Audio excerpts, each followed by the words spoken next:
Why, hi there, it's Uncle Ron, and I've got a clickbaity title for this video.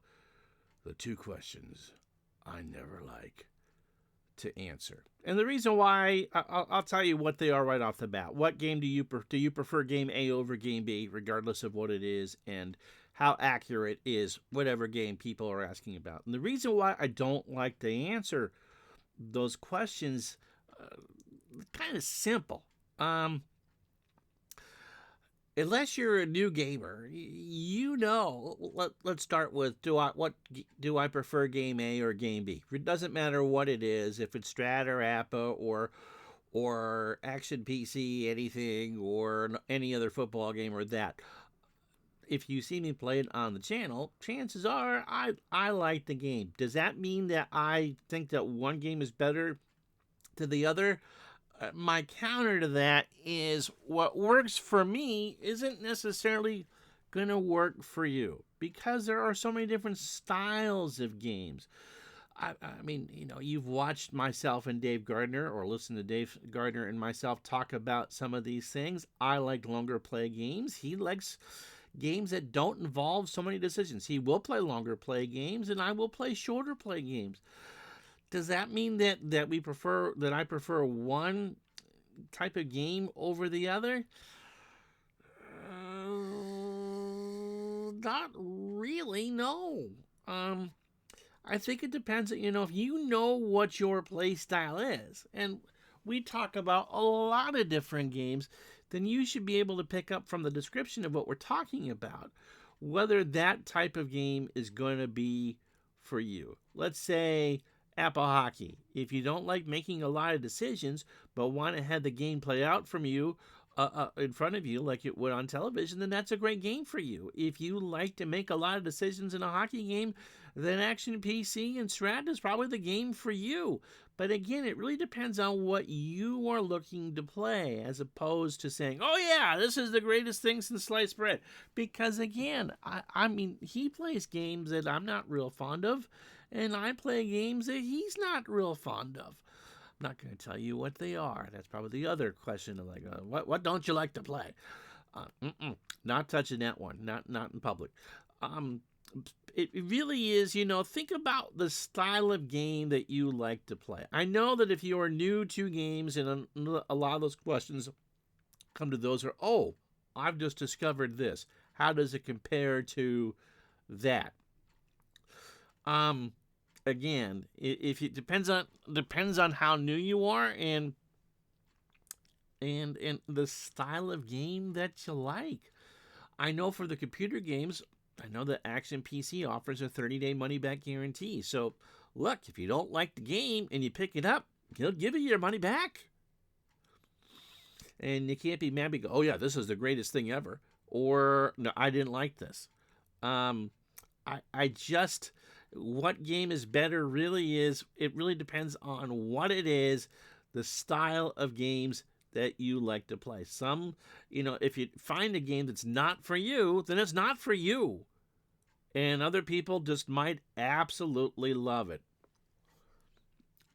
Maybe the better question to ask is, what does this game offer that maybe other games of this genre don't? What can I do with Game X that I can't do, that Game Y or Game Z doesn't do? A lot of the second or third generation games, and I'm talking like season ticket baseball or payoff pitcher, stuff that's kind of been made in the last few years, they try to add on to games that have been made before and make their different take on the games.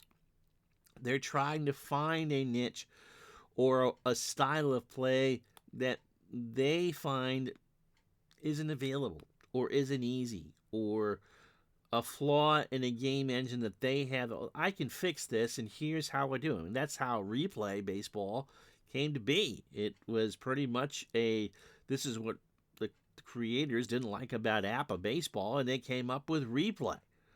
So yeah, the better question is, at least for that, is what does Game X offer that my current game or that I know that Game Y or Game Z doesn't does it offer? Is it seasons? Is it style of play?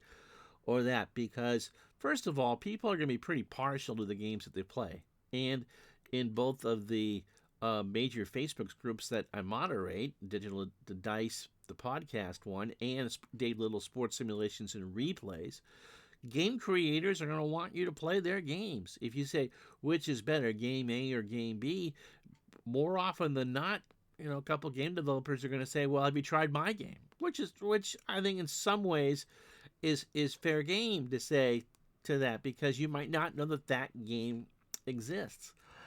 So, yeah, think about what style of game you're looking for with that. If you're new to a sport, let's say such as hockey, then, okay, Shootout and Stone Cold, for instance, might get you into something that you might want to play a little more of a longer play game. Again, it all depends on your style. And if you're not new to these games, if you're a hobby veteran, then you know what's going to work for you. How you get there? Again, the computer games are going to give you some sort of money-back guarantee, or you can wait for, let's say, the OOTP line to go on sale. If you don't have it, figure out if you like it. I mean, OOTP, at the end of their development cycle's on sale for $10. Again, Action PC, if a computer game's what you're looking for, 30-day money-back guarantee. You could always write to the game developer. A lot of them will talk to you. It really is amazing just how much of a mom-and-pop market this is. I'm looking for a sample. I'm looking for a demo. I saw ID Jester or RJL or Al play this game. Can you send me a demo? And then you can, and some developers have demos up on their site. Marco Walter has a demo for regular season basketball. Craig Dreslock has a demo for season ticket baseball. At least it'll get you in the door to see whether you like the game or not. And again, a lot of the game developers are accessible. If you got a question, what does your game do that others may or may not do? They're going to be biased, but they're going to do the best that they can to tell you what it is, because they want to make that sale. More importantly, they want to make you, the game player, happy. And everyone understands that not what they do isn't going to necessarily make everyone happy. They can try their best or whatever. But again, there's a reason why there are so many different games out there, because everyone has their own personal preferences. And so, again, maybe the better question is, I've run into game X. I like playing this style. I think it plays that style. Do you think that this game would work for what works about this game and what doesn't work about the game, as opposed to, is game A better than game B, or compare and contrast game A or game B? Again, it's not an unfair question to ask, but again, what I might have for a preference in a sport or a play style, or what Dave has for a preference in a sport or a play style, isn't necessarily going to be what your preference is in a sport or a play style. Again, if the best thing to do is, if you see an email address for the developer, if there isn't a demo on the page, ask. They want to make that sale. They want you to become a customer. So, and they will answer most reasonable questions. So that's what I would do. So that's the first one there. I really don't like answering those questions. If you see it on my channel, chances are I've played it, but that doesn't mean that the game that I'm not showing off is one that I don't like. We all go in cycles with games. There are things that we play hot and heavy for a while. We kind of back off it when we've had our fill, move on to something else for a little bit, then go back. I mean, that's why these games stand the test of time, and they continue to do well. But yeah, maybe the better question is, what does this game offer that I'm not aware of? So that would be, again, that's one of the two questions that I really don't like to answer, because again, the simple answer is, what works for me isn't going to work for you. Not necessarily, or what works for you may not be something that I care about. So play with what you like it if you're a veteran, know what your styles are, and then kind of go from there. Number 2 is, how accurate is this game?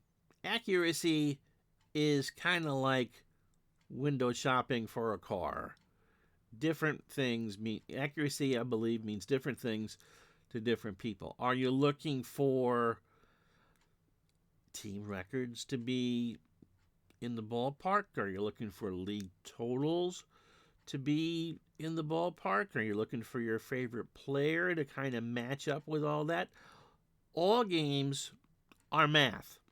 Any sports sim that you play, from the quick play games, the Roberto Savini games, the play.com games, Stratomatic, APA, you name it, it is all based on math. So theoretically, on paper, unless the formulas are messed up, the game is going to be accurate because it's basic.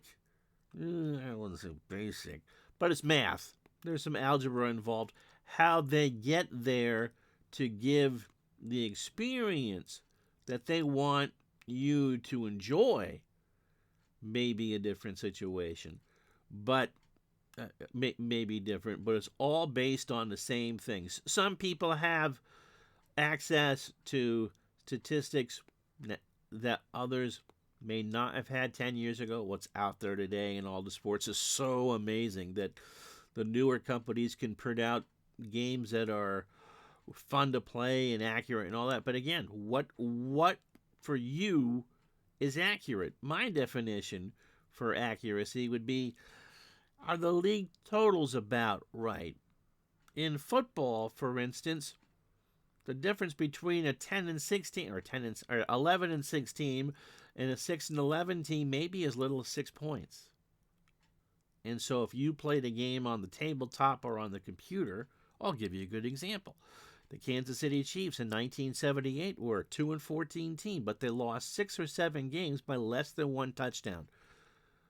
They also ran the single wing. And in my 1978 Action PC football replay, they were a wild card team. They were 10 and 16. And going, wait a minute, this can't be right. But someone, our Red Sox fan, said, take a look at how their games went in real life. And you realize that they were kind of very unlucky to go 2 and 14. That probably was a 7 and 9 team. To have that wild of a swing, well, I looked at the numbers for offense as a total, yards per attempt and all that, but they were spot on. The math was solid. He knows what to do with the game. The other thing about accuracy is, what are you hoping to do with it? Are you doing a single team replay?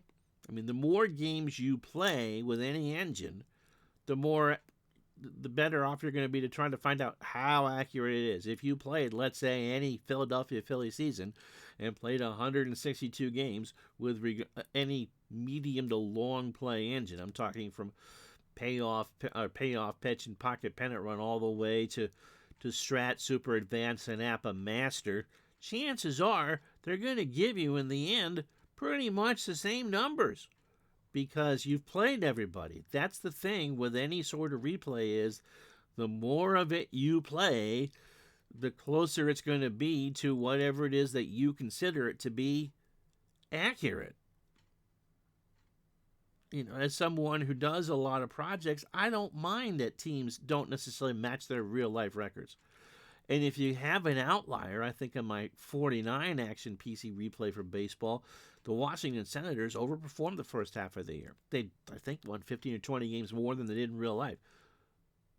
But, which meant that the Boston Red Sox didn't win 15 or 20 games. But in the end, I had the Dodgers and the Yankees in the World Series, and the Yankees won in 5, just like they did in real life. And again, our own individual biases can affect things. You could, if it's a computer game, you can always just run the season. And if you don't like the numbers that you get, don't buy any more seasons. But if you're sitting there and saying, I did this and that, and it's, this wouldn't possibly happen if I matched up these two teams from, how do you know? there are certain, different eras. Cross era stuff is tough to do.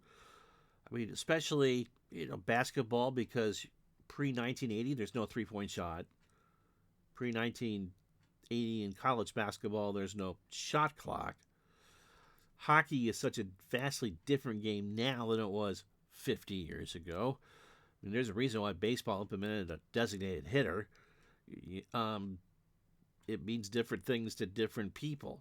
And in the past, I mean, it's been written in the late 50s that Dick Seitz, who's the creator of APA, gave the Yankee pitchers A grades because he wanted the Yankees to be able to win that many games to match their real life win total. Does it hold the test of time? Well, we have computers now. We can test a lot of this stuff out. Numbers are easy to get. And again, what I consider accurate, you may not consider accurate. I know people who really want things to come out chapter and verse. And that's fine. And if you play a full season of something, chances are you're going to get within that 5%. I mean, granted, I don't think anyone wants to have, Dwayne Kuiper or Jerry Remy hit 20 home runs in a season, or someone who scored 2 goals in a hockey season rifle off 40, but the math is the math is the math, and all these games deal with 2 things: math and some sort of random number generator. Whether it's dice or hidden 1 to 1,000 rolls or whatever, it's kind of like a slot machine. When you get to a closed engine on the computer, you are trusting that the game will give you something close to accurate. Now, Stratomatic, in their infinite wisdom, will do things behind the scenes if you set them to do so. That will correct board game excesses and give improved statistical accuracy or cooldown things or that. But Strat also allows you to play the game by inputting your own dice rolls. So you don't have to go through any hidden dice rolls with the game.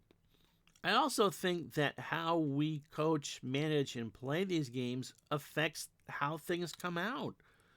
We can't possibly, unless you are absolutely playing your favorite team, remember things, small details about teams. I don't remember him being a good pinch hitter, or I didn't remember Steve Grogan being a running quarterback, but he was. 70-80, ran for 600 yards. That was news to me. And again, memories kind of get faulty after a while, and our favorite players, regardless of who they are, get better and better and better as we get older, because we want to have those fond memories of whoever it is that we watched. But again, especially with the computer games and a well-designed cards and dice engine, it's math and it's random numbers. And as I've said for the longest time, once you take the rubber bands off the cards, whether they be real or virtual, it's all fictional anyway. I can't think of any game that really just can't get you in the ballpark.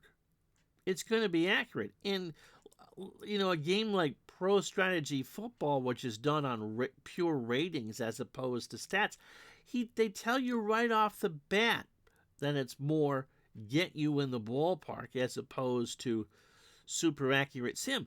But they've done comparisons with Action PC in 2nd and 10. And you know what? It's not that far off. I want to touch upon how you play the games too. I know we did a show on this a couple years ago, I think. I play to win the game. I'm not necessarily looking for, in the grand scheme of things, if you're doing a full season project for a single team, it's going to come out close. But when I'm playing the game, I'm not necessarily worried about usage for a player. I'm not going to try and overly cheat. So if someone's got 15 at bats, I'm not going to give them 400. But I'm also going to try to win the game. And so I'm going to use the players that are on the active roster on that given day. And of course, if you use in baseball, for instance, which this is now much more common to have as played lineups, you're going to get a more accurate experience because you're going with what the manager set for the lineups. And for starting pitching, where I think we'd all kind of like to, oh, gosh, you have a cold that day, you and your 6.58 ERA. I think I'm not going to pitch you against this first place team. I'm going to save you when you're playing against someone that's crummy.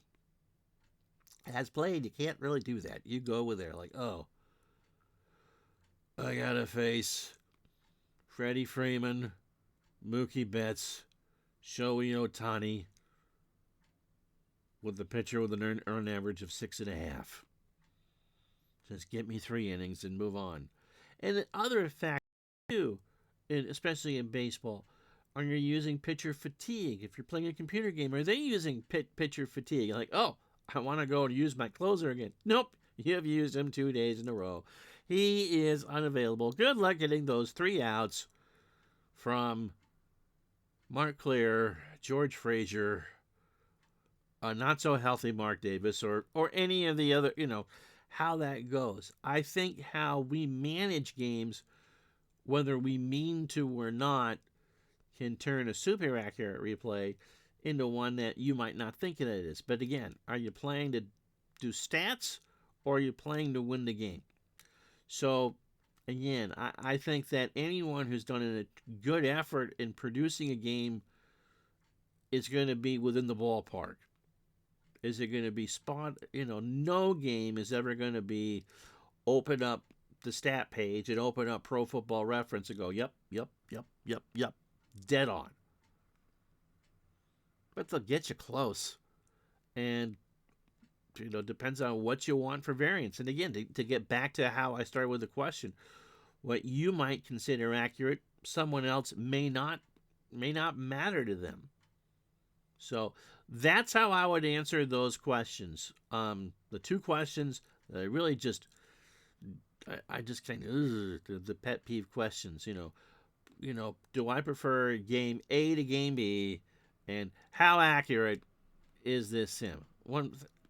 And so hopefully I've given a fair answer to both. And, again, game developers do want to talk to you. And if you're doing something like boxing or golf or anything where you're doing a best of a decade or whatever, it's not.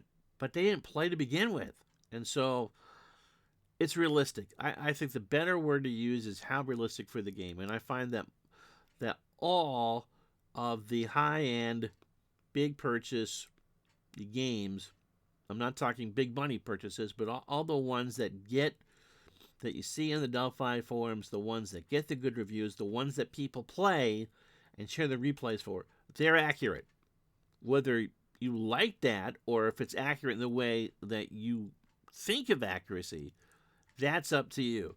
But those games are going to give you an accurate depiction of that particular season. Is it going to be spot on? No. But in my view, it's accurate. But again, what I view as accurate isn't necessarily what you're going to think is accurate. And that's okay. I mean, that's why there are so many good games out there and so many different ways to play. Because what works for me may not work for you, and vice versa. All right. Thank you so much for watching. I'm Ron Juckett. We'll talk to you the next time. Have a good day, everybody.